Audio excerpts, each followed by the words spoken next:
Well, welcome everyone. Thank you for joining us for another installment of Economic Alliance Snohomish County's Coffee Chat. I'm your host, Wendy Poischbeg. I'm the interim president and CEO of Economic Alliance Snohomish County. This episode of Coffee Chats is brought to you by Welcome Magazine, the voice and vision of Snohomish County.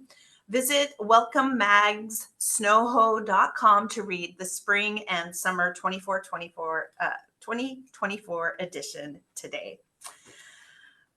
Okay, let's get started. Tourism plays a vital role in the local economy here in Snohomish County. Our beautiful landscapes, rich history, and vibrant community attraction draws visitors from near and far, contributing significantly to local businesses, creating jobs, and supporting our community's growth and development. However, tourism and hospitality industry has faced considerable challenges over the past few years, from the lingering impacts of COVID-19 pandemic to fluctuating travel patterns and economic uncertainties. Businesses have had to adapt quickly and creatively to survive and thrive. Today, we're focusing on how understanding visitor demographics and leveraging data-driven marketing can help us navigate these challenges and seize new opportunities. We have a fantastic panel of experts who will share their insights, experiences, and strategies for attracting and engaging visitors in this evolving landscape. Let's dive into the conversation and explore how we can continue to make Snohomish County a premier destination for tourists while boosting our local economy. To discuss, please help me in welcoming my good friend Fawn Clark from Welcome Magazine. Fawn will share what visitor trends she is observing as a publisher of a popular destination lifestyle magazine. Molly Spector, Senior Director of Client Experiences at Datify. Molly will share how to leverage data to help destinations better manage and market themselves to maximize positive socioeconomic and environmental outcomes and communities. And David Capocci, owner of Paca Pride Guest Ranch. David will represent the trend of ecotourism and discuss how he uses social media to attract visitors. Thank you all for being here today. Before we begin, we'd like to remind all attending the installment of Coffee Chats via Zoom to please submit questions that you wish to have the panel answer and to discuss into the chat, and we will relay relevant questions to the panel, time permitting. Okay, Fawn, are you ready to get started? We're going to start with you. I think so. Okay, well, why don't you tell the audience a bit about Welcome Magazine and where they can pick up the latest edition? Sure. Thank you for having me. I am so glad to be here. Welcome Magazine is a tourist, leisure, and lifestyle magazine representing Snohomish County. We offer great storytelling, great images on where to go in Snohomish County, what to do, where to dine, shop, find adventure, experience. We're the only magazine at Painfield Airport Terminal. You can find us all over the region at tourist destinations, chambers, city halls, coffee shops. You can go online and find out exactly where near you can pick up a copy. And I hope you're able to pick up a copy soon, because this is a great issue. We have a focus on the Tulalip tribes. All of our culture and tribe stories are written by a local member of the tribe, Michael Rios, and it's a wonderful story, and it encourages and represents our region very well. So I hope you get to pick up a copy. Nice, thank you. To ask our next question, Fawn, we have a special clip from one of our Snohomish County tourism partners. Great. Good morning. I'm Tammy Dunn, Executive Director of the Snohomish County Sports Commission. The Snohomish County Sports Commission is a destination management organization for sports tourism in Snohomish County.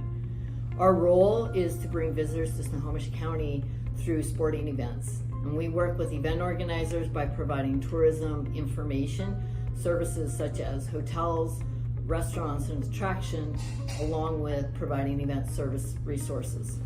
Learn more about Snohomish County Sports Commission through our website, snowcosports.org.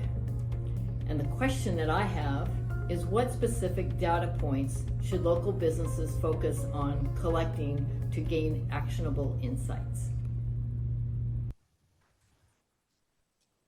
I could not hear her very well. She was curious about specific data that you need to be able to that you look for in order to choose maybe your stories or how you distribute your magazine. It's the data is so it's so we try to focus on the data that's relevant to our demographic. Our demographic is more affluent, frequent visitor travelers, some business.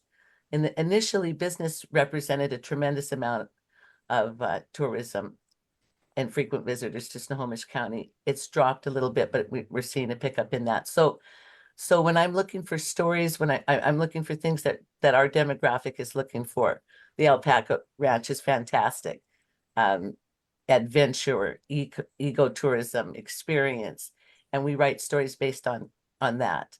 When it comes to sports events, they bring so much into the community. We look at like the 3-on-3 basketball tournament, some of the things that are specific to downtown areas, aqua socks, silver tips, more and more sports that are being attracted to this area. So we will look into that. And if we have a person that's becoming very popular or a team, then we'll do stories on that. As far Have as you seen, distribution, like, same thing. Where are the visitors? yeah, what are some of the key visitor trends that you've been seeing that you've observed in the last year? I think ecotourism is big. Also well-being, wellness, spas. But people want an experience. They want to get out and even contribute to the environment. They definitely don't want to take away from it. They want to be careful in the tourism. They're spending more time in the areas that they're going to. They want an experience. They want some. Also, singles are traveling more. People looking to meet others. So that's also a trend. We're seeing women traveling alone or together. Those kinds of things. So How can local businesses adapt to some of the trends that you're seeing? So, as they're looking to adapt to singles traveling, or and maybe they're not in health and wellness, but is there some ideas that you could think of that would attract folks that are traveling for self-care? I think one of the things is people are looking for sustainable products. If you're a restaurant, have local, sustainable, seasonal things that you offer. History, art, anything that's local, anything that in the healthcare industry, that's kind of specific. But in general, just people are looking for something that represents the local area. They want to support local economies. They want to support local businesses. So adjust to that. Yeah, I think you're right. I've always said, that Snohomish County needs its own Philly cheesesteak sandwich. Yes, That one thing that kind of identifies Snohomish County. I thought for a while it maybe could be the purple cow that was at the Monroe State Fair, but that hasn't caught on yet. So I'm encouraging anybody to try and come up with our own cheesesteak. What role do you think local publications like Welcome Magazine play in promoting tourism and hospitality in Snohomish County? local publications represent a link to the area, and they're tangible, they're tactical. I'm always thrilled when I see people pick up the magazine. They touch the cover, they feel it. They print reaches people in a way that nothing else can. Because of that, they kind of trust it. It's a romantic kind of a thing that you get through publication. So they take it, they share it, they put it on their coffee table. It's a conversation piece, and it's storytelling in a way that nothing but print can do. And as long as it's quality, our paper is excellent. That's what people are looking for. They want to unplug. They want to spend time with something, and print represents that.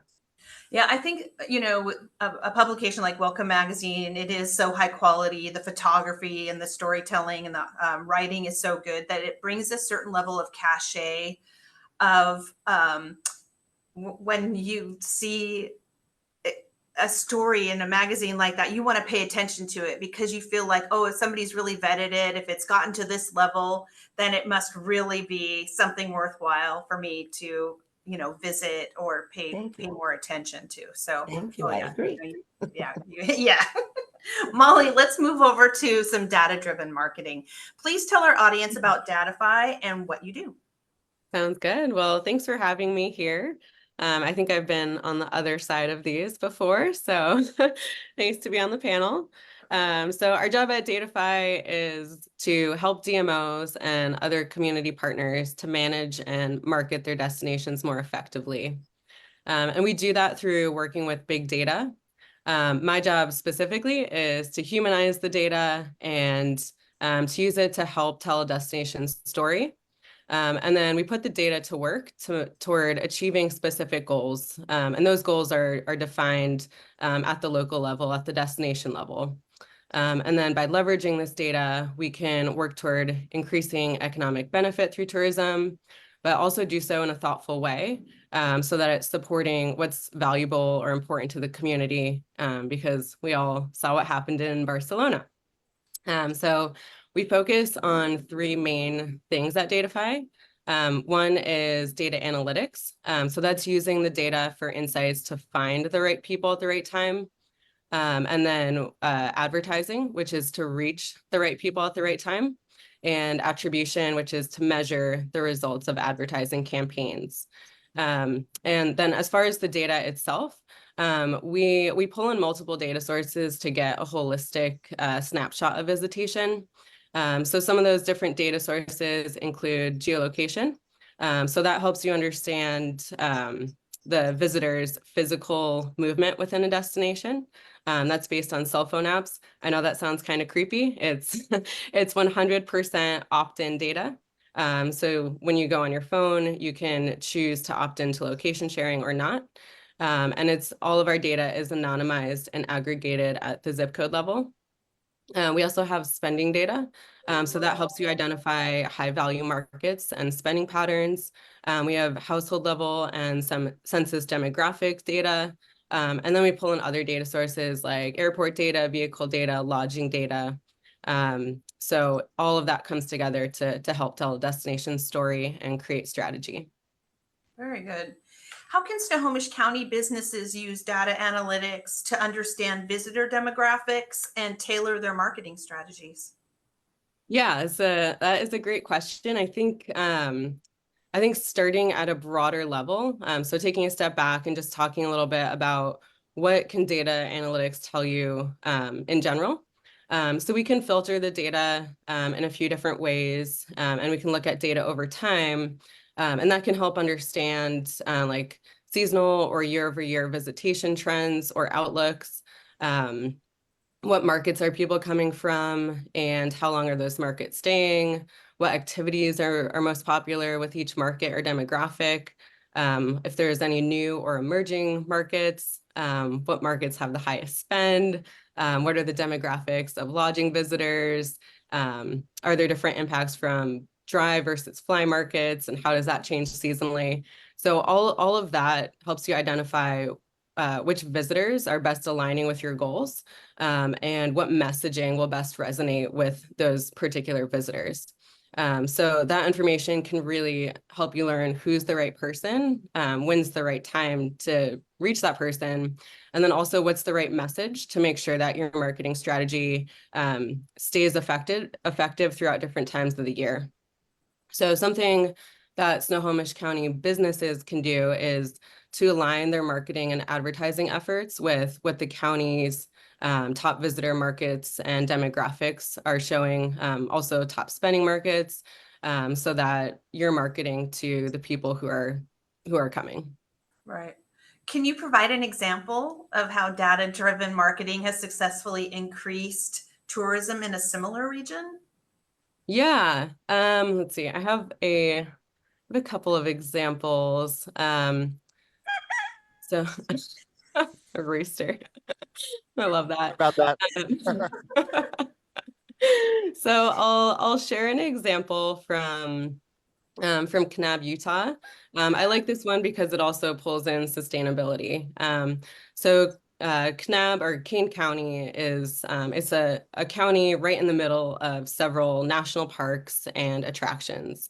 And data was showing that one of the area attractions that was popular pre-COVID was seeing slower recovery, while the other attractions and parks were actually booming and even getting over-touristed. So the goal of the campaign was to build brand awareness around that lesser visited attraction. The way to go about that was to serve ads to high value visitors of the places that were overcrowded during peak times, and then also finding new high value visitors that were more likely to enjoy like off the beaten path experiences, but also stay in town and spend money at local businesses. So by finding and reaching those audiences, the destination's goal is to increase brand awareness with visitors that are more likely to give back, also reduce the burden on some of the over-visited attractions, and then being able to increase visitors' length of stay by adding an extra attraction to the itinerary. And then they're also able to send pre-trip and in-market sustainability messaging so that visitors know like how they're expected to behave and what's important to residents in the destination. Oh, very good. Well, for the next question, we have a special clip from another one of our Snohomish County tourism partners. Hello, my name is Shanna Lottie, and I'm the Director of Sales here at the Hotel Indigo Everett Waterfront. Since opening in the fall of 2019, Hotel Indigo has set the stage for the exciting development of Waterfront Place. As a brand new hotel and meeting facility, we host a variety of events for the community, offering a great location to gather for meetings, small expos, and celebrations ranging from weddings, quinceañeras, dances, and more. With great outdoor space at the hotel and around the port, our guests love the feeling of getting away, even if it's right down the street. Learn more about our offerings and check for seasonal promotions on our website. We hope to work with you all soon. Now, my question for the panel is, what are some of the key visitor trends you've observed in Snohomish County over the past year? I sort of got that. What was the... Yes, I think she's asked again, what are some of the key visitor trends that you've seen? For countywide trends? Yeah. Yeah, so I think that's an interesting question depending on I guess taking a step back. So overall trends that we're seeing in the past year, since the pandemic, we've really seen that we've kind of shifted from right after the pandemic, we were seeing like peak drive market visitation. People were able to work remotely, and people weren't flying internationally as much as they are now. So actually in a lot of places around the Pacific Northwest, we're finding that like 2022 was a pinnacle year for drive market visitation. And then patterns that I've seen have shifted a little bit since then, where we are seeing that people are back in the office, so there's less remote work opportunities. That has resulted in some shorter trips. Another thing that I'm seeing is that there's been a return to international travel. So we saw that a lot of visitors were taking their longer trips domestically. There's been kind of a shift where we're seeing those longer trips out of the country now. So we are seeing length of stay has gone down slightly, but we're actually seeing an uptick in trips in some cases. So I think just as an overall trend, seeing return to international, shorter but maybe more frequent trips to local destinations. I'm curious, what specific data points can our our industry and hospitality folks capture in order to be able to, gain actionable insights? Yeah. So Datafy is working with a couple of the DMOs, with Snohomish County DMO and a couple of the cities and towns. So we are creating those data-driven marketing strategies and targeting those high impact visitors at the right time. But I think there are still data points that can be collected at the local business level. So I think things like collecting email addresses to be able to retarget someone who's already involved or invested in your business, because as we know, repeat business is easier and less expensive to engage the new business. So just making sure that anybody on your email list is aware of any specials or events, keeping them up to date. Another thing would be social media presence. So being active on sites like Instagram, YouTube, TikTok. That way you can easily reach your followers. So those are, again, people who are already engaged with your business. And then make sure you're also paying attention to like who's tagging your business in a post, who's interacting, and what is their reach like. Other things would include making sure that you're getting and reading reviews, or encouraging and reading your reviews on sites like Yelp or on Google. Never be afraid to ask for a review or ask someone to post a picture. And then let's see, one last one would be tracking website visitation. So taking a look at your Google Analytics and looking at your website results to see where people who are visiting your website are coming from, and how does that align with who we're seeing coming overall to the county or to the city. Very good. How can smaller businesses without extensive data analytics capabilities still benefit from data-driven marketing techniques? Yeah, that is a really great question, because it's programmatic advertising is not the cheapest form of advertising, but the county and, like I said, some of the other cities, so they're already investing in these data resources. So that already, by targeting, the county or the city, targeting and bringing in the right people. So that's already a benefit to the smaller businesses. But beyond that, I would say staying up to date with county or city tourism trends, to see how does your business align with what we're seeing there. Like if the county's visitation up, are you seeing your visitations up, or vice versa?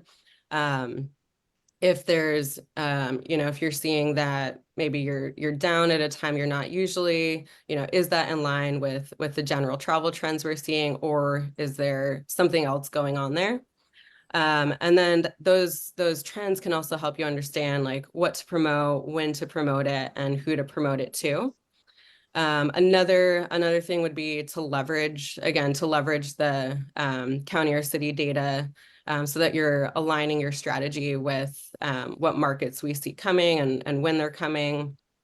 And then just in terms of knowing what that data is, I would say staying up to date with any county or city DMO newsletters or roundtables, things like that, where data is getting shared, so that you can be in the know with what's going on.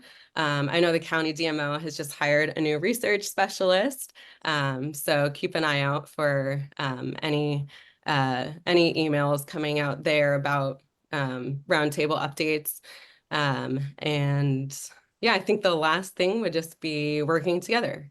So no business or city within the county works in a silo. So sharing information, creating strategic partnerships, alliances, co-ops, just to help expand the reach and budget of marketing and research. No, that's a really good advice. Thank you, Molly. You're welcome. Let's turn it over to David over at Pack a Pride. Can you tell us a little bit about Pack a Pride Guest Ranch and how you found yourself owning and operating an ecotourism destination? Absolutely. And I apologize again. I have roosters here. It's all part of that experience. So you're going to hear some of them go off over here. That's We run a great. guest ranch that offers yurts for glamping. It's sort of the reinvention of a family farm. There's one of my guest yurts right over there. Fully furnished, electricity and heat. We're one of the only places, campgrounds technically, or a rustic resort according to the state Department of Health, where we're permitted as a hotel under that category. We basically offer your base camp for your Mountain Loop experience. We're also a demonstration farm to the public on permaculture and natural farming techniques, showing how we can leverage our livestock to bring abundance and robustness to a mountain meadow ecology. We came about this business by parlaying our own experience, yurt camping up at an LGBT community campground further up this National Scenic Byway, the Mountain Loop Highway near Silverton. And so we wrote our plan based on that experience. And we realized that coming out to the mountains to offer yurts for glamping, we really needed to differentiate ourselves from the beautiful national forest campsites, which honestly are just pit toilets and dirt on the ground. We've got it better glamping here. But we needed to do so, still differentiate ourselves. And we said, let's do that on the reinvention of that farm, because at the time, 2004, it was the rise of agro-tourism, sustainable concepts, green principles, locavore movements. People were just starting to lean into those concepts. And we're like, you know what? Let's show them in action. We chose sort of an approach of permaculture because it's very transparent. And in fact, that has grown from there to give us lots of benefits as well. We officially opened to the public in 2010 after buying this 17 acres of previously logged property in 2005, building the Lincoln log home you see behind us there, the barn, pastures, fencing. We had to do it all out here, homesteading it completely, and also surviving the county's lovely rezone and conditional use permit process, which should have been 120 days, lasted 2.5 years. Whole other story there. But we're open since 2010, and it's been fantastic of an experience. We really sort of saw a lot of those trends coming about in Seattle, but we also saw that a metropolis was getting ready to give birth, and we wanted to get ahead of those growing pains out here and let that growth catch up with us as well, and leave a legacy of love to the public. We fell in love with the Mountain Loop Highway. We said, you know what? We're going to leave a footprint out here that gives back to the public. We literally headed for the hills and brought the public with us. You sure have. You sure have. Tell me, what trends have you noticed in where your patrons are traveling from, and how has this information shaped your marketing strategy? Absolutely. From the get-go, we knew that we didn't have the accommodations, the complete accommodations that we wanted to offer to the public at the time at 2010, because we had to sort of pay off the debt we incurred with the startup costs for the business and the county processing there. But we basically focused, instead on marketing, we focused on branding. We wanted to create a consistent and repeatable customer experience. We wanted to optimize our operation. We wanted to kind of work out a lot of those kinks. And we wanted to kind of get to a point where we started to get reviews that started to speak for themselves. And so that was where we leaned into it. A lot of it was branding. And rather than reaching out and actually doing advertising and marketing. We have noticed trends up until 2017, we really had a lot of international tourism on this National Scenic Byway. Folks from the Dutch to the Koreans to the Pacific Rim countries, they were all coming out here. This was a destination to be traveled and be seen. That plummeted as of 2017. And we really saw the disappearance of international traffic completely. And it was correlating to anxieties associated with the polarization of the country kind of entering into that time. We still had some good Canadian traffic, but that also took a decline and hit when we hit the pandemic. 2020 changed everything. It again forced us to close for a good portion of that season in there, but that really reshaped that entire travel conversation for us. We instead of reaching broadly out there and looking at folks that were outside of our area, we focused instead back on that locavore movement a little bit more, and our focus became regional. Western Washington, Pacific Northwest, BC, down to Oregon, Portland, but we didn't do any further outreach beyond that with any of our what we were kind of looking towards in terms of demographics out there. It also reshaped a lot of our business practices. We used to offer, for example, linen service for our yurts. That went away in pandemic, which it actually revealed to us that most people coming up here camping and making camping easier brought their own bedding, sleeping bags, and pillows with them. And now we can kind of shift that offering to sort of an outfitted offering for out of town guests to make their stay a little easier there. 2021 showed a huge rebound in regional traffic. I think somebody was mentioning like local stays, staycations, some of those aspects there. We definitely saw that pick up. The regional mode was really profound. And 2022, again, yeah, that's when we saw a pinnacle happen as well, a really peak season kind of kick back in here. That was the year we actually brought 2 more guest yurts onto the property. And doing so, we now had solid revenue streams based on our business plan for at least 3 guest yurts to bring in revenues, that we started saying, all right, now we got to start marketing here because we actually have something to market and fill in here. And we also upgraded our website. We added online booking at that time. And our business has reached an inflection point right now where our entire lodging revenues year to date have matched at the end of June, have matched our entire last year in terms of revenue streams for lodging. So it is definitely picking up. It is staying regional. We have not yet seen the influx of international traffic. We have seen the return of influx of the Canadian traffic from across the border there, but I've yet to see a powerful return of any sort of international traffic that this Mountain Loop used to have here. Well, congratulations on meeting last year's revenue goals already year to date. That's great news. I am curious, you mentioned disregarding linen service. How have other rising costs, such as those related to transportation or operations, affected your business? And what measures are you taking to mitigate those impacts? Well, right from the starting point of establishing, building not only a residence, but building a business on top of that, we knew we had to tighten that austerity belt from the start and optimize things and really reduce a lot of our offsite inputs. So we were lucky to kind of find this school of thought called permaculture, which fits right into regenerative agriculture as they talk about it now. And it allowed us to see our farm in a different lens that many people see their farms. A lot of farms and a lot of livestock operations are still very much consumer based.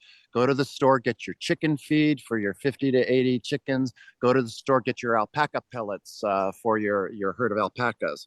We don't do any of that. We don't buy any feedstuffs from the store. A lot of what we focused on was how do we reduce down to offsite inputs, to raw materials only.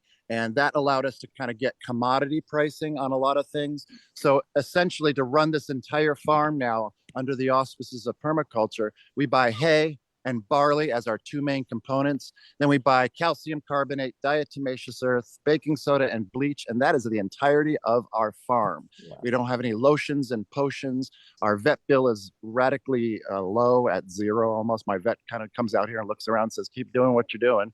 But indeed, it has allowed us to optimize a lot of those. So in doing so from the start, we had a lot of resiliency going into this change of businesses. And so we really were already built for that sort of surviving, not only the rough times of tourism, but let's say the rough times that Mother Nature was handing out to us in terms of those heat waves a few years ago, which burned everything out, our meadows, our pastures, that kind of thing. And so we found that we had even resiliency built in there, that we had quick recovery from things like the ecology kind of, the environment and the climate changes hitting us in this area here. So that really reshaped sort of how we approach things at the ranch to optimize. And it put us in a good position. Right now, for example, we are focusing on banking a lot of our fiber from these wonderful animals rather than processing it at mills, because that's an expensive proposition. And by banking it, we could defer that off to be like, for example, do a large batch of yarns that we could turn into hats later on. And that has allowed us to then put all of our nickels and dimes back in our other livestock, which is people, and allowing them to kind of develop for their offerings. So, for example, we are now well positioned to start looking at amenities to be brought onto our rustic resort, and that's going to include things like a barrel steam sauna and a tubbing experience, which will be very different from others. So amenities now play a slightly higher role than they used to in the past, and we're looking forward to kind of adding those because that's going to be really impacting us.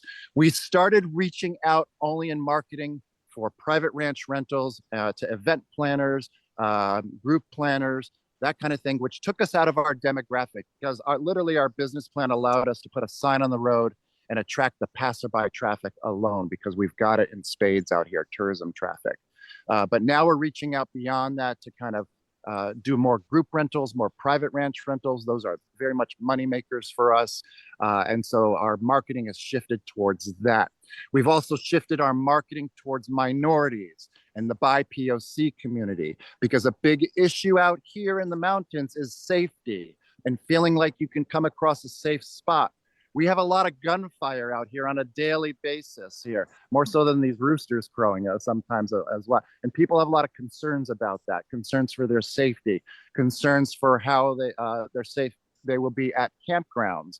We have a high car prowl area now, so safety at trailheads for cars parking at trailheads and cars getting broken in, that we added a stowage service to our offerings as well. Yeah, I was going to ask you to talk about that. I noticed that you now offer for folks to be able to stow their gear while they go and enjoy trails and other outdoor rec. Can you just briefly talk about that? Yeah, that's right. Because we've had such an influx of population to this region, the Mountain Loop Highway, as an example, in 2004 had 250,000 cars per year on the road. That was impressive back then. We are post 750,000 cars per year on this National Scenic Byway. So that influx of traffic has brought a lot of those problems that we see when you get population increases. And one of those is high car prowling at trailheads. And so we just basically parlayed an existing service that we offer to all of our guests here. Upon checkout, if they want to go do a hike, they can leave their stuff here so it's not in your car. Come on back, pick up your stuff. We've got restrooms and showers should you want to do that. And so it really expanded on what we were offering to our guests to turn it to offer it to day hikers coming out to this area. We're working on fine-tuning it right now and figuring out how it works. We haven't seen a lot of people take us up on the day hiking stowage, but certainly a lot of our guests are taking that up. So it comes down to us sort of getting that word out that service is available. And part of that word is just quite simply putting a new sign on the road that says, hey, hiker stowage services are now available. Got it. Hey, I want you to talk about your social media because it's fun and so engaging. You are the epitome of what a content creator should be. It is very entertaining. Can you tell us a little bit more about how you use social media to attract and engage your potential customers and talk about the platforms you use and your following? Oh my God, I wish I hadn't had to use social media, but you know what? If I didn't, nobody would know about us in the mountains up here. We would just be this rural destination stuck in the middle of nowhere. And social media, presence. Content creation is key on a daily basis, on a relevant basis. And we've learned a few powerful lessons about social media. First and foremost, don't be afraid to lean into things that other companies can shy away from. And again, one of those is politics. We've taken a cue from Penzeys Spices here, and we are really leaning into. So some of my social media posts on my personal page will really lean into some political issues, as well as everything you see behind me that's farm related. And we have found that helps us define our demographic. One important lesson we had to learn was don't serve the wrong customer. And how does that play out here? We want our facilities to be open to everybody, but some people have problems with who we are as an LGBT community member. Even our name, Pack Up Pride, is very triggering for some people that just see the word pride in it. And in fact, we've leaned into that because that has helped us sort of pre-filter our demographic in a way, or self-filter them in a way there. And by leaning further into sort of our stances and representation matters, and bring it first and foremost out there. We've had experiences here where we've watched a time lapse of toddlers turn into teens as families return on a yearly basis. And we've had instances where some of those parents come into us on their second or third visit and they're crying because they're like, oh my God, you have presented such a positive LGBT role model. It gave my kids the courage to come out to us. And how that is, we just get goosebumps every time we hear that. So representation matters, and just being upfront and forefront with where your stances are too also is very relevant in this day and age of polarization and where accountability really matters. I love that. Okay, I have one last question for you, and then I do have a question for Molly before we have to close out. David, what future challenges do you anticipate for the ecotourism industry, and how are you preparing to tackle them? So our future challenges are slow, steady, smart growth to serve our demographic of outdoor recreational enthusiasts that use this National Scenic Byway here. I mentioned the amenities portion of it. A lot of it also has to do with presence, maintaining our presence across social media platforms. Facebook, tied to Instagram, is huge.